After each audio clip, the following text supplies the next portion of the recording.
কুবা ধান ওগুলার দাম নাকি 1300 টাকা আছে। 1300 পারে। কুবা ধানের দাম বেশি। হ্যাঁ। আচ্ছা আচ্ছা। তো সব মিলিয়ে আপনারা কেমন বুঝেন ধানের দাম কি আগামীতে বাড়ার সম্ভাবনা বুঝেন? বাড়ার সমান আছে। বাড়ার সম্ভাবনা আছে কি না? বাড়বে। বাড়বে আশা করা যায়। আচ্ছা আচ্ছা, ধন্যবাদ ভাইজান, কথা বলে ভালো লাগলো। প্রিয় দর্শক, আমরা কথা বললাম একজন ব্যবসায়িক ভাইয়ের সাথে, একজন প্রান্তিক চাষি আঙ্কেলের সাথে কথা বলে জানতে পারলাম যে ধানের বাজার দর কেমন চলতেছে। আমরা কিন্তু এখানে ধান বেচা কিনা যে চলতেছে, এখানে আমরা সরাসরি কয়েকজন চাষির সাথে কথা বলবো এবং জানবো কেমন চলছে ধানের দাম।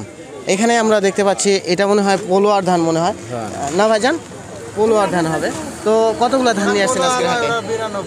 1 মণ আনছে। 1 মণ। আচ্ছা, 41 কেজিতেই মণ আনছেন নাকি 40 কেজিতে? 41 কেজি মণ। আরে 41 কেজিতেই দিতে হয়, দেয়াই লাগবে। আচ্ছা আচ্ছা, যাই হোক, ধানের দাম বলছে 1000 বলতেছে। 1000 1000 মাত্র। এগুলা এত সুন্দর, মানে সুন্দর ধান দেখা যাচ্ছে, জিরা জিরা ধান, তারপরে এই দাম কম, মানে কম ব্যাপারই নাই তো, এই জন্যই। ও আচ্ছা আচ্ছা, বুঝতে পারছি। ধানের দাম এই যে এইগুলাও তো একই ধান না ভাই? একই ধান। আপনার ধান কত বলতেছে ভাই? 1000ই করে। 1000ই বলতেছে, বেশি বলে না। আচ্ছা আচ্ছা।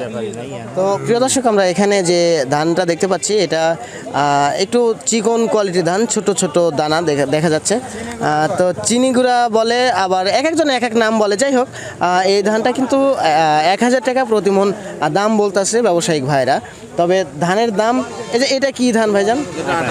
28 ধান। 28 ধানের দাম কত বলতে? 1100 টাকা। 1100 টাকা প্রতি মণ বলতেছে।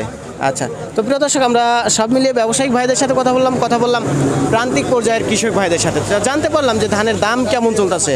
তো আজকের ভিডিওটা এই পর্যন্তই। সবাই ভালো থাকবেন, সুস্থ থাকবেন। আল্লাহ হাফেজ।